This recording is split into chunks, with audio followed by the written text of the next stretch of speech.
Hello everyone, welcome to all of you in Exam Guru. दोस्तों, इस video में मैं आप लोगों को Delhi police constable ministerial exam के लिए प्रीवियस ईयर का पेपर का सॉल्यूशन करवाने वाला हूं।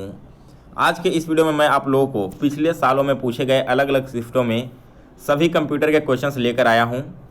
आपके एग्जाम पैटर्न की बात करें तो आउट ऑफ 100 क्वेश्चंस 10 क्वेश्चंस आपके कंप्यूटर से रिलेटेड होते हैं और बहुत ही ईजी लेवल के क्वेश्चंस होते हैं। अगर आप कंप्यूटर से रिलेटेड बेसिक भी क्लियर कर लेते हो तो आप आसानी से 10 में से 10 क्वेश्चन सही करके आ जाओगे। दोस्तों, अगर आप इन सारे क्वेश्चंस का पीडीएफ डाउनलोड करना चाहते हो या फिर दिल्ली पुलिस कांस्टेबल का सिलेबस देखना चाहते हो और इसका प्रीवियस ईयर कट ऑफ क्या गया था वो देखना चाहते हो तो सारे लिंक्स आपको वीडियो के डिस्क्रिप्शन बॉक्स में मिल जाएगा। उस लिंक पर क्लिक करके आप यहाँ विजिट कर पाओगे या फिर आप मेरे वेबसाइट examgurujob.com के थ्रू भी विजिट कर सकते हो। चलिए दोस्तों, अब आज का वीडियो शुरू करते हैं। तो ये रहा हमारा आज का पहला क्वेश्चन। इंटरनेट पर एक होस्ट से दूसरे होस्ट को फाइल स्थानांतरित करने के लिए निम्नलिखित में से किस प्रोटोकॉल का उपयोग किया जाता है। दोस्तों, इंटरनेट पर एक लोग दूसरे किसी लोगों को फाइल भेजते हैं ना, तो इस फाइल को ट्रांसफ़र करने के लिए हम यहाँ पर फाइल ट्रांसफ़र प्रोटोकॉल यानी कि FTP का यूज करते हैं। सो बी ऑप्शन इस क्वेश्चन का करेक्ट आंसर है। आगे बढ़ते हैं सेकंड क्वेश्चन की ओर। तो सेकंड क्वेश्चन है, MS एक्सेल में किसी सेल में फॉर्मूला इक्वल टू 16/2 × 3 का परिणाम क्या होगा। तो देखिए यहाँ पर 16/2 है, ठीक है, और यहाँ पर देखो 2 और इस प्रकार से 3 का साइन दिया हुआ है ना, इसका मतलब है कि 2 का पावर 3। तो हम फिर से इसे कैसे लिख सकते हैं, 2 का पावर अगर आप 3 करोगे तो यह हो जाएगा आपका 8 और 8 से 16 डिवाइड होगा 2 टाइम्स, यानी कि दोस्तों इस क्वेश्चन का बी ऑप्शन करेक्ट आंसर है। वैसे मैं आप सभी लोगों को एग्जाम से पहले MS एक्सेल का सेल फार्मूला पढ़ा दूंगा। इसके बाद किसी भी तरह का इक्वेशन आपसे पूछा जाएगा तो आप बिल्कुल इजी तरीके से सॉल्व कर पाओगे। चलिए आगे बढ़ते हैं, देखते हैं अगला क्वेश्चन हमारा। तो नेक्स्ट है question number 3। MS word document में क्लिपबोर्ड कंटेंट को पेस्ट करने के लिए निम्नलिखित में से किस शॉर्ट की का प्रयोग किया जाता है। दोस्तों, जिन लोगों को कंप्यूटर के बारे में थोड़ी बहुत नॉलेज होगी उन्हें पता होगा कि जब भी हम किसी चीज़ को कॉपी करते हैं कंप्यूटर में तो उसे पेस्ट करने के लिए शॉर्टकट की का यूज किया जाता है। वो है आपका कंट्रोल की प्लस V की। कंट्रोल और V को हम अगर एक साथ प्रेस करेंगे तो जो भी चीज़ें मैंने कॉपी कर रखा है उसका एक वहाँ पर पेस्ट हो जाएगा। इसके बाद अगला क्वेश्चन है 4 नंबर। फोर्थ क्वेश्चन है दोस्तों, इंटरनेट में प्रत्येक कंप्यूटर की पहचान करने के लिए किसका उपयोग किया जाता है। दोस्तों, जितने भी कंप्यूटर होते हैं उन सभी की पहचान करने के लिए एक यूनिक आईडी होती है। इस आईडी का नाम होता है IP यानी कि इंटरनेट प्रोटोकॉल। जैसे भारत में प्रत्येक व्यक्ति की पहचान के लिए क्या है, उसका आधार कार्ड या फिर वोटर ID कार्ड, उसी प्रकार से आप अगर अपने कंप्यूटर से इंटरनेट यूज कर रहे हो तो आपकी पहचान जो कंप्यूटर पर है वो IP एड्रेस के थ्रू ही होती है। इसलिए ए ऑप्शन इस क्वेश्चन का करेक्ट आंसर है। और दोस्तों, जब भी कोई क्राइम वगैरह होता है, चाहे वो कंप्यूटर से हो या फिर आपके मोबाइल फ़ोन से हो, तो साइबर सेल जो होती है पुलिस की, वो इसी IP एड्रेस की मदद से उस तक पहुंच पाती है। यानी कि इसी IP एड्रेस से पता लगाती है कि जो क्राइम हुआ है वो किस कंप्यूटर से हुआ है और किस व्यक्ति के द्वारा किया गया है। तो आशा करता हूँ कि आपने IP का मतलब बिल्कुल ध्यान से समझ लिया होगा। चलिए अब आगे बढ़ते हैं अगले क्वेश्चन की ओर। तो नेक्स्ट है हमारा क्वेश्चन नंबर 5। MS एक्सेल के निम्नलिखित में से किस फीचर का उपयोग उसी रो या कॉलम में बगल के सेल के कंटेंट को तुरंत कॉपी और पेस्ट करने के लिए किया जाता है। देखो, मान लो यह आपका MS एक्सेल का एक चार्ट है, ठीक है, इस प्रकार से बना हुआ है। हमारा कर्सर अभी X में है और इधर Y Z A V इस प्रकार से कुछ कुछ लिखा हुआ है। तो हम यहाँ पर किस फीचर का उपयोग करेंगे अपने बगल के रो या कॉलम की चीज़ों को कॉपी पेस्ट करने के लिए। तो इसके लिए दोस्तों फिल हैंडल का यूज किया जाता है। सो बी ऑप्शन इस क्वेश्चन का करेक्ट आंसर है। इसके बाद है अगला क्वेश्चन 6 नंबर। MS वर्ड में टेक्स्ट की लाइन के ऊपर छोटे अक्षर अंकित करने के लिए निम्नलिखित में से किसका उपयोग किया जाता है। MS वर्ड में कोई भी हम टेक्स्ट लिखते हैं, मान लो हमने एक टेक्स्ट लिखा एप्पल, ठीक है,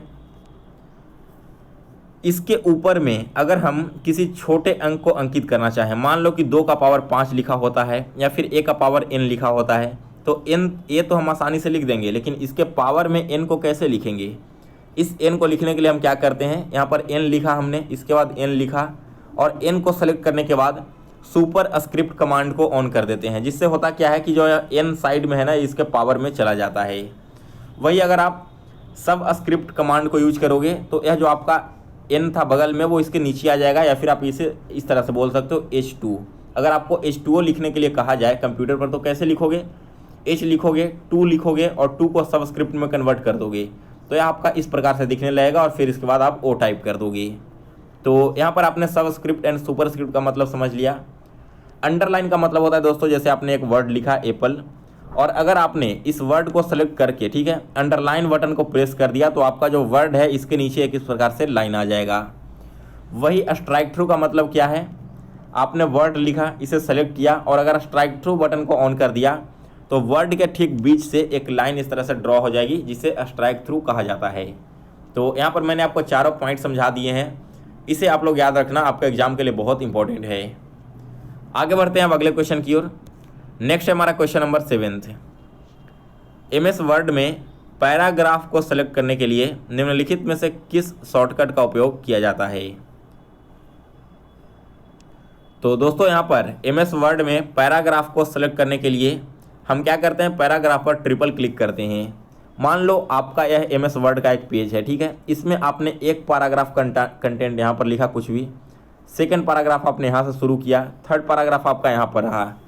अब इसमें से अगर आपको बीच वाले पैराग्राफ को सेलेक्ट करना है, ठीक है, तो आप क्या करोगे, अपना कर्सर सबसे पहले यहाँ पर ले जाओगे पैराग्राफ में और कंटिन्यू 3 बार क्लिक करोगे अपना यहाँ पर माउस को, तो आपका जो भी पैराग्राफ है बीच वाला वो सेलेक्ट हो जाएगा। इसी तरह से अगर आपको पहला पैराग्राफ सेलेक्ट करना है तो यहाँ पर अपना माउस कर्सर ले जाकर 3 बार क्लिक करना, तो आपका पैराग्राफ सेलेक्ट हो जाएगा। इसके बाद अगला क्वेश्चन है 8 नंबर। MS वर्ड 2007 में डॉक्यूमेंट को खोलने और बंद करने के संदर्भ में निम्नलिखित में से कौन सा कथन सत्य है। जो हमारा MS वर्ड का 2007 वर्जन है, इसमें डॉक्यूमेंट खोलने और बंद करने के टर्म में आपको बताना है कि कौन सा स्टेटमेंट सही दिया गया है। तो देखिए यहाँ पर पहला टर्म क्या कहा गया है कि डिफ़ॉल्ट रूप से MS वर्ड डॉक्यूमेंट को खोलने पर इसमें कोई पेज नहीं होता, लेकिन यह बिल्कुल गलत है। जब आप MS वर्ड को ओपन करते हो तो एक ब्लैंक पेज आपके स्क्रीन पर डिफ़ॉल्ट रूप से आ जाता है। अगर इसके बाद आप चाहो तो एक्स्ट्रा पेज ऐड कर सकते हो, अलग अलग कलर का भी कर सकते हो, लेकिन जो पहला ब्लैंक पेज है वो आप सभी के सामने डिफ़ॉल्ट रूप से ओपन हो जाएगा, इसलिए फर्स्ट ऑप्शन तो आपका गलत है। तीसरे पॉइंट को समझो, किसी डॉक्यूमेंट को बंद करने के लिए विंडो के ऊपर दाएं कोने में क्लिक करना है। यह आपका कंप्यूटर है, इसका राइट हैंड साइड आपका ये हो गया। तो यहाँ पर आपने देखा होगा कि 3 तरह की साइन बनी होती है, एक माइनस होता है, एक इस प्रकार से बॉक्स होता है और एक यहाँ पर क्रॉस होता है। अगर आप माइनस पर क्लिक करते हो तो आपका जो भी स्क्रीन है ना वो कंप्यूटर के नीचे आ जाएगा, यानी कि आप उसे फिर से ओपन कर पाओगे। जो बॉक्स वाला यहाँ पर दिया हुआ है इस पर क्लिक करते हैं आपका जो विंडो है वो बिल्कुल बड़े फॉर्म में ओपन हो जाएगा, और क्रॉस वाले साइन पर क्लिक करने पर आपका क्लोज होता है। तो यहाँ पर क्या कहा गया कि माइनस पर हम क्लिक करेंगे तब आपका विंडो बंद होगा, जो कि गलत है। यहाँ पर आपको क्रॉस पर क्लिक करना होगा। इसके बाद डॉक्यूमेंट को खोलने के लिए शॉर्टकट कुंजी Ctrl+F का उपयोग होता है। यह भी आपका बिल्कुल गलत है। किसी भी डॉक्यूमेंट को अगर हम ओपन करना चाहें तो Ctrl+O बटन को दबाएंगे, ना कि Ctrl+F को। वही दोस्तों यहाँ पर अगर विंडो जो ओपन किए हैं किसी भी डॉक्यूमेंट को बंद करने के लिए अल्ट के साथ में F4 कुंजी का भी यूज कर सकते हैं। यह भी आपका एक शॉर्टकट है और हो सकता है एग्जाम में पूछ लिया जाए, तो आप लोग याद रखना। कोई भी फाइल आपके कंप्यूटर में ओपन है उसे बंद करने के लिए आपको Alt+F4 बटन प्रेस करना होता है। तो इस क्वेश्चन में सही आंसर क्या होगा, एक नई फाइल खोलने के लिए विंडोज बटन में न्यू पर क्लिक करें। बिल्कुल सही है। अगर आप कोई नई फाइल खोलना चाहते हैं MS वर्ड में तो आपको न्यू पर क्लिक करना होगा। उसके बाद आप जो भी फाइल खोलना चाह रहे हो, कोई ब्लैंक डॉक्यूमेंट या फिर कोई पहले से बना हुआ डॉक्यूमेंट, उस पर क्लिक करके उसे ओपन कर पाओगे। तो यहाँ पर भी आपने सभी टर्म को बिल्कुल ध्यान से समझ लिया होगा। चलिए अब आगे बढ़ते हैं, देखते हैं हमारा अगला क्वेश्चन 9 नंबर। तो हमारा 9th क्वेश्चन है, MS एक्सेल की वर्कशीट में निम्नलिखित में से कौन एक कॉलम और एक रो के इंटरसेक्शन को संदर्भित करता है। देखिए दोस्तों, यह आपका MS एक्सेल है, इसमें बहुत सारे रो एंड कॉलम बने होते हैं, ठीक है। तो यहाँ पर आपसे पूछा गया कि एक रो और एक कॉलम के इंटरसेक्शन को कौन संदर्भित करता है। कहने का मतलब क्या है, आपका इधर जो भी जा रहा है वो कॉलम है और नीचे की ओर जो भी आ रहा है वो रो है। तो यहाँ पर एक कॉलम और एक रो, इसे इस प्रकार से समझो, मैं किसी और कलर से एक्सप्लेन करता हूँ। एक कॉलम हमारा, ठीक है, ये हमारा क्या हो गया, एक कॉलम हो गया और एक हमारा रो, दोनों का इंटरसेक्शन क्या होता है, एक बॉक्स बनता है। तो इसे हम किसी से डिनोट करते हैं, यह जब भी आपका डिनोट होगा तो वो सेल से होता है, सेल 1, सेल 2, सेल 3, इस तरह से करके हम यहाँ पर देखते हैं। यानी कि दोस्तों जो एक कॉलम है और एक रो है, दोनों इंटरसेक्ट करके जो एक बॉक्स बनाते हैं, उस बॉक्स को हम MS एक्सेल में सेल के नाम से जानते हैं। इसके बाद अगला क्वेश्चन है 10 नंबर, निम्नलिखित में से कौन सा एक ईमेल सेवा प्रदाता नहीं है, यानी कि इनमें से कौन आपका एक ईमेल सर्विस प्रोवाइडर नहीं है। तो देखो, जीमेल में आप मेल भेज सकते हो, याहू मेल आपका मेल का ही सर्विस प्रोवाइडर है और हॉटमेल भी यही है, लेकिन कूल मेल एक नॉर्मल सी वेबसाइट है, इसलिए बी ऑप्शन इस क्वेश्चन का करेक्ट आंसर है। सो गाइज, यहाँ पर एक शिफ्ट में पूछे गए टोटल 10 कंप्यूटर अवेयरनेस के क्वेश्चंस मैंने आप सभी को सॉल्व करवा दिया है। अभी और भी बहुत सारे प्रीवियस ईयर के पेपर बचे हुए हैं, चाहे वो आपके इंग्लिश के हो, मैथ्स के हो या फिर रीजनिंग की हो। तो आप हमें कमेंट करके बताना कि नेक्स्ट वीडियो आपको कौन से टॉपिक पर चाहिए, यानी कि किस टॉपिक पर मैं आपको प्रीवियस ईयर का क्वेश्चन पेपर सॉल्व करवाऊँ। इसके अलावा दोस्तों, अगर आप दिल्ली पुलिस कांस्टेबल एग्जाम से related complete study materials download करना चाहते हो, तो इसके लिए आप सभी को गूगल क्रोम में आकर सर्च कर लेना है examgurujob.com। इसके बाद नीचे आओगे तो सबसे पहले आपको ऊपर में ही दिल्ली पुलिस हेड कांस्टेबल का नोटिफिकेशन देखने को मिल जाएगा। इसके अलावा नीचे के सेक्शन में आपको इसका syllabus and previous year cut off देखने को मिल जाएगा। आप यहाँ से exam pattern and syllabus check कर सकते हो, यहाँ से इसका प्रीवियस ईयर पेपर डाउनलोड कर सकते हो। और इसके अलावा दोस्तों बहुत सारे और भी अभी वैकेंसीज आई हुई है, जिसके लिए आप सभी लोग एलिजिबल हों और अप्लाई भी जरूर करें। तो जितने भी नोटिफिकेशन है वो सभी का लिंक्स आपको यहाँ पर मिल जाएगा, एक बार इसे आप सभी लोग चेक कर लीजिए और जिस भी पोस्ट के लिए आप एलिजिबल होते हो उसके लिए ज़रूर अप्लाई करें। सो गाइज, फिलहाल इस वीडियो में बस इतना ही। तो अगर आपको वीडियो पसंद आया हो तो इसे लाइक करें और ज़्यादा से ज़्यादा लोगों तक शेयर करें। साथ में दोस्तों, अगर आप दिल्ली पुलिस एग्जाम की तैयारी कर रहे हो तो इस चैनल को सब्सक्राइब कर बेल नोटिफिकेशन ऑन करना ना भूलें, क्योंकि यहाँ पर आपको दिल्ली पुलिस एग्जाम से रिलेटेड हर एक वीडियो सबसे पहले देखने को मिलेगी।